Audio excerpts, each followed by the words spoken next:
How's it going, ladies and gentlemen? My name is Jackson. I'm a 23-year-old guy from Calgary, Alberta, Canada.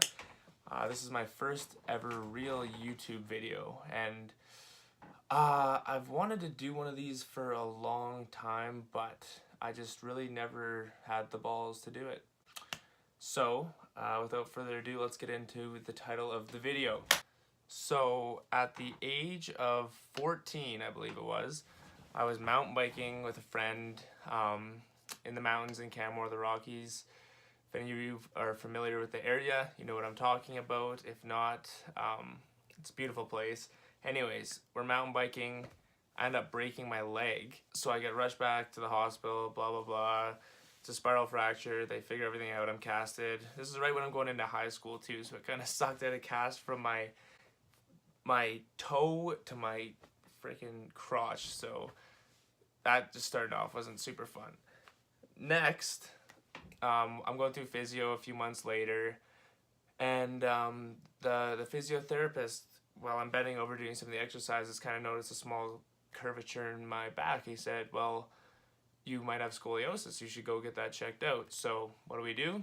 We go to the doctor, same doctor that worked on my broken leg, and we did some x-rays, went through the whole meal deal, and it turns out I did have a slight curvature in my spine. So for those of you that are familiar with it, probably watching this video, it was idiopathic scoliosis. They don't know why it happens, and basically it sometimes it gets worse for people, sometimes it stays relatively neutral and you don't require surgery. But in my case, I kept going back for routine checkups.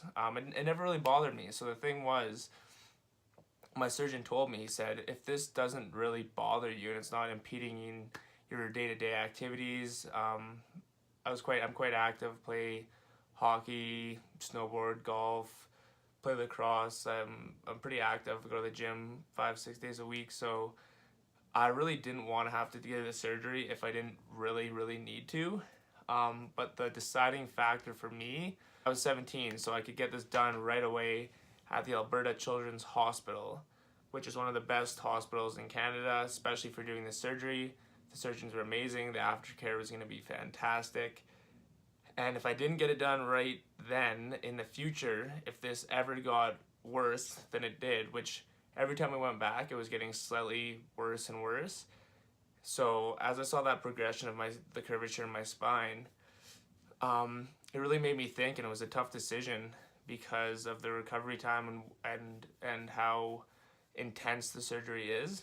So my spine was about, I'll put some pictures here of the x-ray and the before and the after, and basically I decided to go for it because I thought in the future, if I'm ever 30 or 40 and the spine starts pushing on any of my organs or my lungs and I need to get this done, there's gonna be a lot more things that going on in my life that I can't just put on hold like I could when I was in high school. So I bit the bullet. I decided to do it. I thought it was gonna be the best thing for me and for my future. So we scheduled the surgery. They gave us all the details. It was 3 months, 4 months down the road, so I went to all these classes. They kind of told you what to expect. It was going to be 3 months, no bending, twisting, or lifting.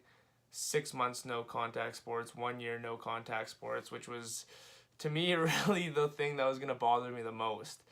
I've never gone that long in my life, though, being physically active, so that was going to be the toughest challenge for me. I knew from the start. So I was kind of just getting a little nervous, and then it was all of a sudden the night before the surgery, April 10th, 2013, I believe. And I went in, they put me in a warm blanket, cozy me up, put me under. 8.5 hours later, pop up, my parents in the room, have some friends and family there. I'm pretty heavily sedated at this point, but wake up, the surgeon comes in, awesome surgeon from the Children's Hospital. He comes in to see how I'm doing. He said the surgery went amazing. It went from about a 56-degree curve to an 11-degree curve. So he said it's pretty much about the best they could have possibly done, because you don't want to overcorrect the curve or else you might have problems down the road. So I was really happy to hear that. I was quite sore. They made me get out of bed the next day.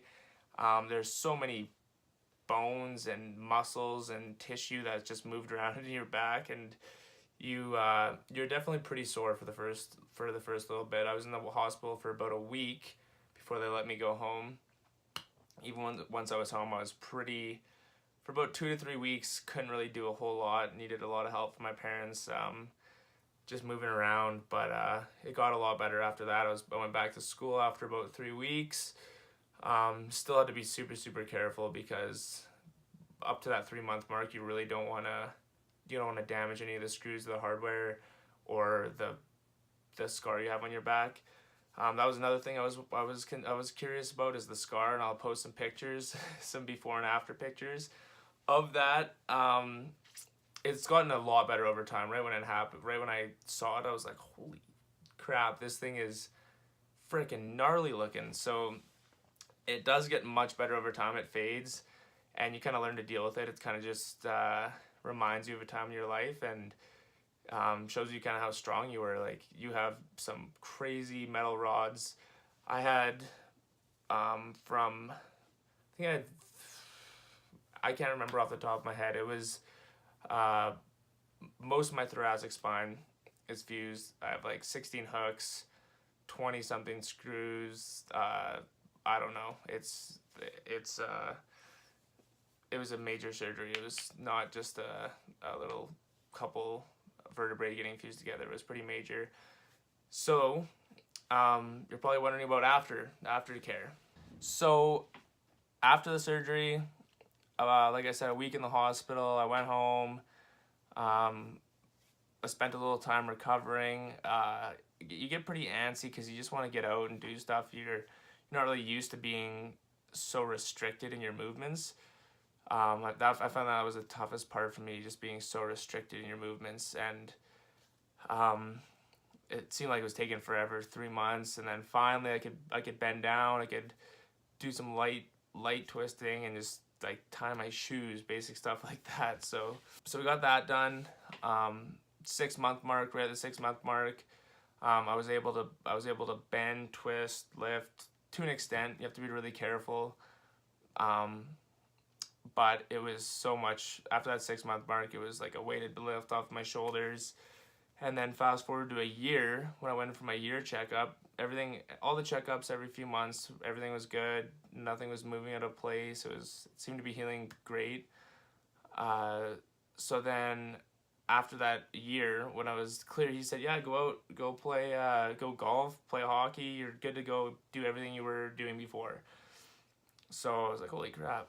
I haven't done this in forever, and it felt weird because I still didn't feel like it. You feel a little bit different, and it's for a couple of years before you really, really get used to it, and you don't notice anything. You don't notice anything anymore. So now, what is it? 6 years later, I'm pretty much just as flexible as I was before. Obviously, I have a little bit of limitations. But after that year mark, I was right back playing hockey. He's like, go swing golf club. I was swinging golf clubs. I was back in the gym after the 6 months light, and then back heavy after a year. Deadlifts, squats, bench press, everything. I was extremely surprised, and I would get sore. I would get sore in my neck, and my lower back would tend to get a little bit sore after some physical activity, or even sitting at school at a desk or work for long periods of time. You do tend to get pretty sore, and that has definitely subsided over the years, which is really nice. Definitely doing a little bit of physio, keeping active, making sure you strengthen those back muscles is extremely important. Your core, your staying active, staying fit is gonna make a world of difference. Let me tell you, a world of difference. And exactly, a story for maybe another video if you guys were ever interested, is exactly a year after that I was cleared to go back and play physical sport or contact sports. I was on the highway with a few buddies, and we got into a pretty bad motorcycle crash where a lady came into oncoming traffic on the highway, took out me and my friend, and I went for a little Superman flight, bounced down the highway into the ditch, and they took me to the hospital. Dislocated my shoulder, and I had a little bit of road rash, and I was pretty good. I had my gear on, so it was lucky, but shows how strong though. And then I was pretty worried about the hardware in my back because it was literally a year after the surgery. So I was worried. They checked everything out. It was all good. I wouldn't recommend trying that out to test the durability of the hardware in your back, but I already did that for you, so don't worry about it. And then a couple years later, I got in another pretty serious car accident where I was in the back seat of a car that we flipped. We were going about 170 kilometers an hour. Do not try this at home. I'm not bragging. This is something stupid that we were doing when we were younger. It was a rainstorm. The driver was driving like an idiot. Lost control, hydroplane, flipped us 4 or 5 times. Everybody was getting ejected. I had my seatbelt on. And a second time back in the emergency room, and the hardware was still all good. And I don't plan on going back to the emergency room anytime soon. If anybody's interested in those stories, let me know and I can dive into those a little deeper, but those are for another time. For right now, I just wanted to kind of give you guys the lowdown. I'm going to show some before and after pictures of my surgery, mainly after the surgery, just to kind of show you the progression and show you that if you do choose to have a spinal fusion surgery or fix your scoliosis and you're worried that you're not going to be able to return to the activities you did before, I'm here to tell you that you definitely can. And it hasn't hindered me one bit. I feel fantastic, and if you just take the proper steps right after the surgery and are really careful right off the bat, it's going to set you up for long-term success. So I just want to honestly let anybody, if anybody has any questions, if they're nervous, if they're thinking about having this procedure done, reach out to me. Just drop a comment below.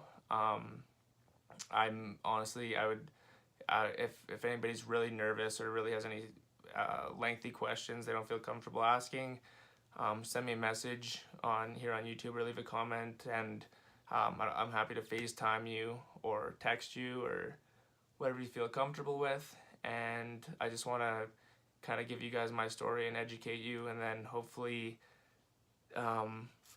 make this a little bit easier of a process for anybody going down the same road. So thanks so much for watching, guys. I'm gonna end this video here. It's my first one I've ever done, so sorry if it isn't of the best quality, but I just kind of want to give you guys a little backstory of the before and the after and how my recovery was, and kind of just take the edge off if anybody else is thinking about getting spinal fusion surgery or kind of deciding whether or not they should. So yeah, that's it. We're gonna end it here, and I hope to hear from you guys soon.